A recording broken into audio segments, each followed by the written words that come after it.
All righty. And this is being recorded, right? Okay. Hello, my name is Andrea. Do you know who you are? Have you seen where you've been? And do you know where you're going? When you are younger, your story is told to you. But as you grow up, you then can begin to write your own story. I have over 2 decades of experience working in the social work, psychology, medical, wellness, and motivational industries. And I have helped many individuals, men, women, children of all backgrounds, creeds, and belief systems. I am here to help you be a personal accountability partner, and I help you walk through the journey of your life to plan life according to you and to do it with the power of forgiveness. Life wasn't always this way, see?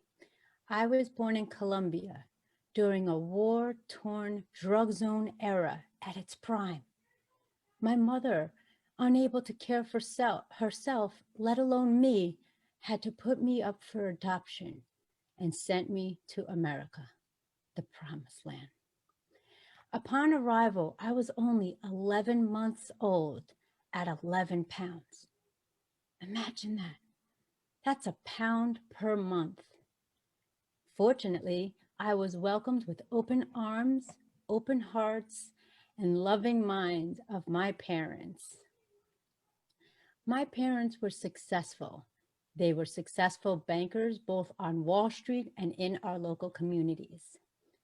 They did everything with their best intention and that of their mind, body, and soul. They were able to successfully retire at age 55. And they always say, and I can still hear them right now, Andrea, whatever you do your best and do what you love. This resonated with me, but it put me at a high standard. They were very successful. Will I be able to meet up to their standards? Well, during my school age years, I had to work 10 times harder just to get by.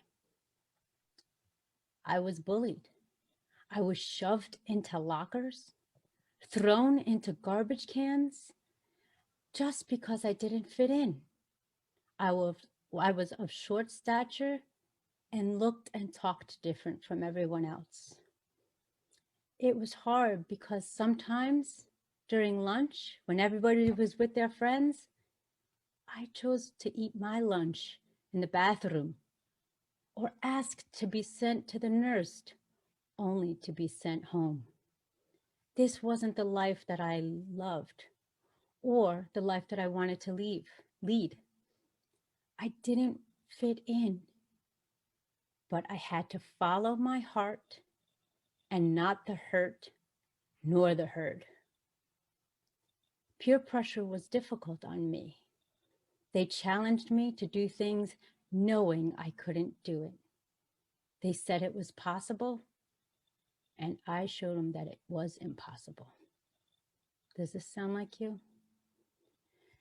During my careers, I was able to come to the office early, and I would spend hours late afterwards just to get the job done. But was I getting it done to their standards? No, I was getting it to the standards of mine. Perfectionism. Is there such a thing? I remember that I was being overworked and underpaid, and I kept climbing the ladder of success, but getting knocked down on each and every rung. I remember my mentor, Les Brown, saying, "Are you going through it or are you growing through it?" This struck a chord with me.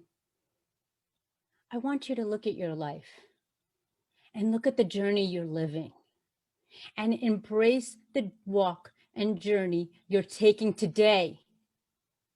Pat yourself on the back for the challenges and obstacles you've overcome.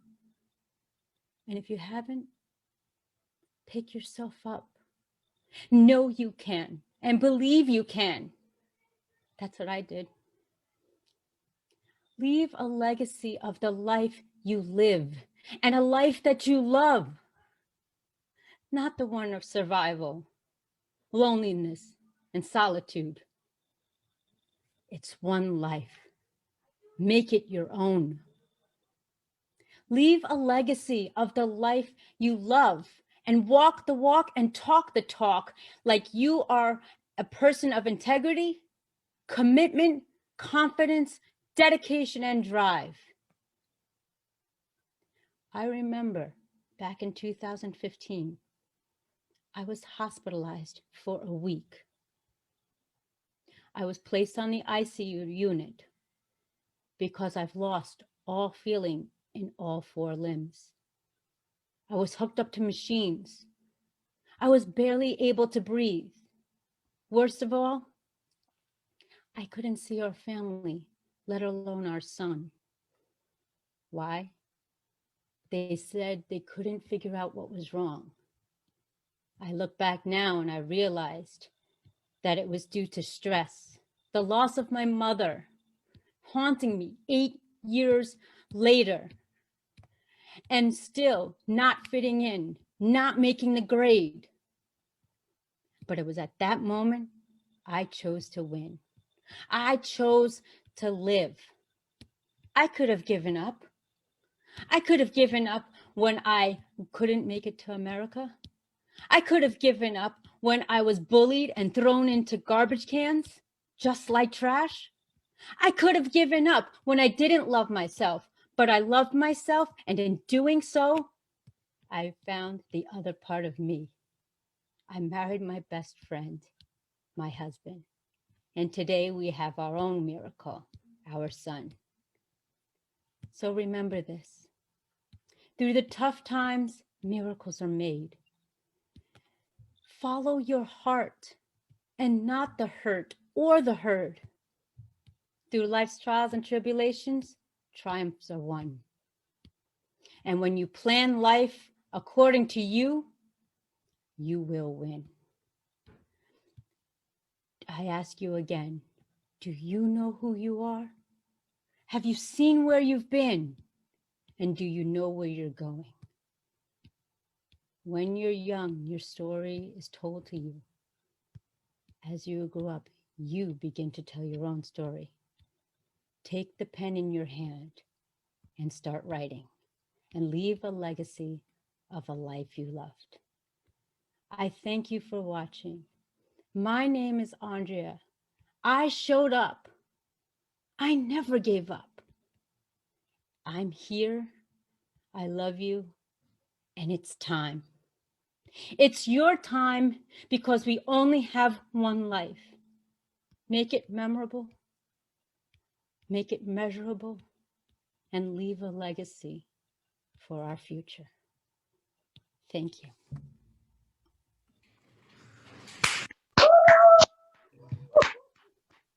Whoa!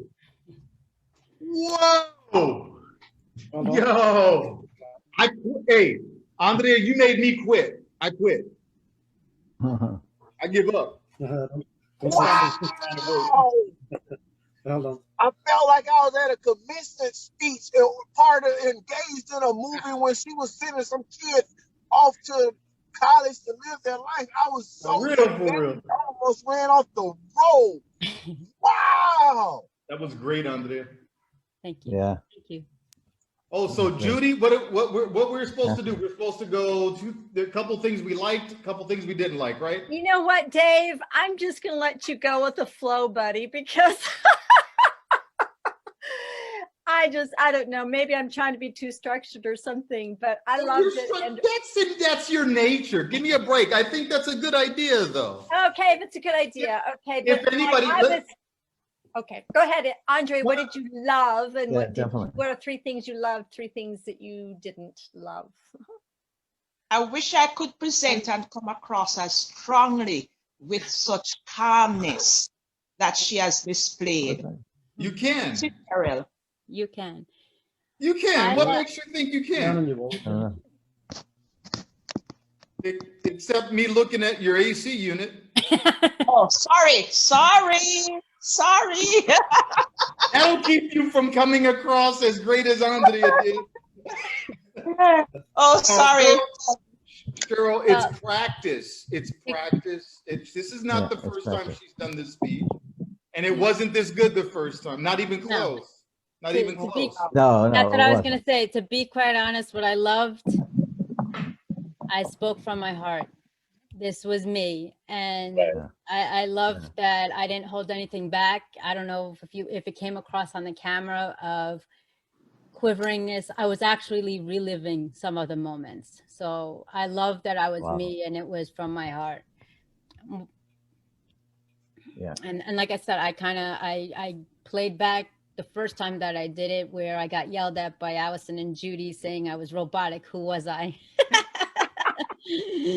So, and Ralph saying, Andrea. So that's what I did. I spoke from the heart. Only way I know how. I tell you what, you got our attention, girlfriend. Love it. You are so beautiful, Andrea. And I think this is probably your best presentation that you've done on here. I felt it, and you like I was transported to like a spa and then to like a locker room, and I'm like, oh my God, that's amazing. Yeah. You had to you spoke with passion. You spoke with passion, first of all. There was a lot of passion. And like you said, you were really speaking, from your heart. It wasn't like before you were trying to figure out how you could say it, right? So that it, you could try and fit it in, but it was just basically flowing. It was more flowing and we could feel it. You could actually feel and like Jessica was saying, you could feel like you're in the garbage over there and so that was good. We could really connect with it. Thank you. It was really tactful. I don't know where you got the confidence. It was amazing. You started off so strong and confident, composed, very collected, and you maintained that confidence throughout your entire speech. It was like I was watching one of your lives. So I really appreciate your authenticity on this one. I like your tactics from point to point. You took us on a journey, and like everyone else has said, we were able to follow you from one point to the next, and then your conclusion was just as strong as your beginning. So I appreciate it. I was right there with you. Thank you so much. You did an awesome job. Thank you, Michael. Thank you. Hey, Andrea, real quick, I got three things. One, did you really had to eat lunch in the bathroom? It was self-choice to avoid from getting picked on and getting bullied. I was constantly shoved into lockers because of my petiteness, because of some of my features of being of Latin American descent. As you can see, I have hair. So people used to pick on me. They would call me just atrocious names, and it was just easier to eat in the bathroom as opposed to in public with all of them. And get slammed left and right. That really resonates with me because I was a really bad bully and really bad person when I was in high school, and I did that to a lot of people. And some people, some of the classmates I still talk to now, and they tell me like, oh, they were afraid of me or something. But I never thought about somebody eating. I mean, I don't know why that just kind of hits home for me. So sorry that happened to you. Makes me stronger in what I am today, Yeah. I agree. Great your inflection and your tonality and everything was absolutely amazing. I loved it. You said, I asked you again, do you know who you are? But I didn't catch you saying, do you know who you are before that? Did you? Yes. Okay. Yes, I did. In the beginning, it was the opening. Okay. So ladies and gentlemen, my name is Andrea. I'm asking you, do you know who you are? Okay. Have you seen where you've been? Gotcha. So I just missed it. No worries. Awesome. That's all I had. It was awesome. Hey, Andrea, I was recently able to sit in, and if you guys are not on Clubhouse, I'll tell my Clubhouse testimony later. I was able to sit in on a motivational speaker setting. And one of the points that they made was to help engage with the audience. Instead of using the word I, use imagine. So when you were in the locker room, you could have said, imagine being in that locker room. That makes them have a pictured image in their mind instead of just so personal. But that was just a point I pulled from there. But other than that, man, I was all in. Your speech was amazing. Thank you. No, I like that imagine because it does kind of go to the psyche, vision yourself rather than saying visualize. You're saying imagine. I like that. Thank you, Michael. I appreciate that. Who do we have up next?